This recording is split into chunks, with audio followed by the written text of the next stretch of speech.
జీవితంలో ఒక్కసారైనా చేయాల్సిన యాత్ర చార్ధామ్. లతగారి ఆధ్వర్యంలో సంప్రదించండి.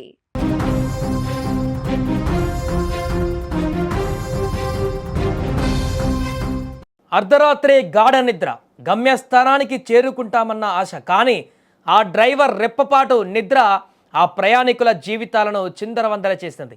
ప్రశాంతంగా సాగుతున్న ప్రయాణంలో ఒక్కసారిగా భారీ శబ్దం. అంతలోనే చీకటి కాలువలో మృత్యువుతో పోరాటం. అనకాపల్లి జిల్లాలో చోటు చేసుకున్న ఈ ఘోర ప్రమాదం స్థానికులను, ప్రయాణికులను ఒక్కసారిగా వణికించింది. మృత్యువు అంచుదాకా వెళ్లిన 36 మంది ప్రయాణికులు ఇప్పుడు హాస్పిటల్ బెడ్లపైన ప్రాణభయంతో కొట్టుమిట్టాడుతున్నారు.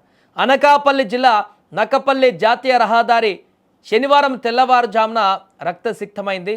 చెన్నై నుంచి ఒరిస్సాలోని భువనేశ్వర్కు వెళుతున్న ఒక ప్రైవేట్ ట్రావెల్స్ బస్సు ఊహించని రీతిలో ప్రమాదానికి గురైంది. బస్సులో ఉన్న 36 మంది ప్రయాణికులు గాఢ నిద్రలో ఉన్న సమయంలో ఈ ఘోరం జరిగింది.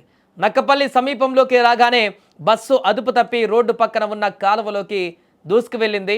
ఈ ప్రమాదంలో 12 మందికి తీవ్ర గాయాలు కాగా మరికొంతమంది స్వల్ప గాయాలతో బయటపడ్డారు.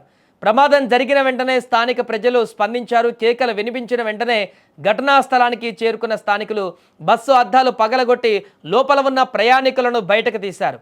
ప్రమాద బాధితులను తమ వాహనాలలోనే నక్కపల్లి ప్రభుత్వ ఆసుపత్రికి తరలించారు. బాధితుల్లో అత్యధికులు ఒరిస్సా రాష్ట్రానికి చెందిన వలస కూలీలు, సామాన్యులే ఉన్నట్లుగా తెలుస్తోంది.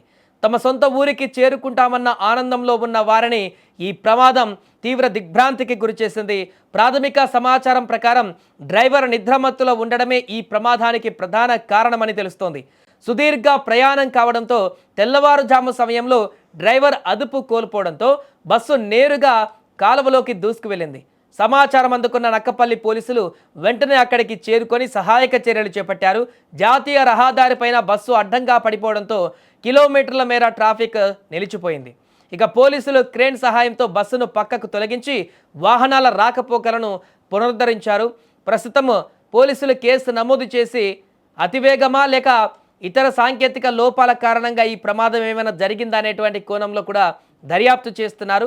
ఏదేమైనా కూడా ఇప్పటికే వరుస ప్రమాదాలనేటివి తీవ్ర భయాందోళనకు గురి చేస్తున్నటువంటి సందర్భంలో మరొక ప్రైవేట్ ట్రావెల్స్ బస్సు ఇలాంటి ఘోర ప్రమాదానికి గురి కావడం పట్ల ప్రయాణికులైతే తీవ్ర భయాందోళనకు గురవుతున్నారు.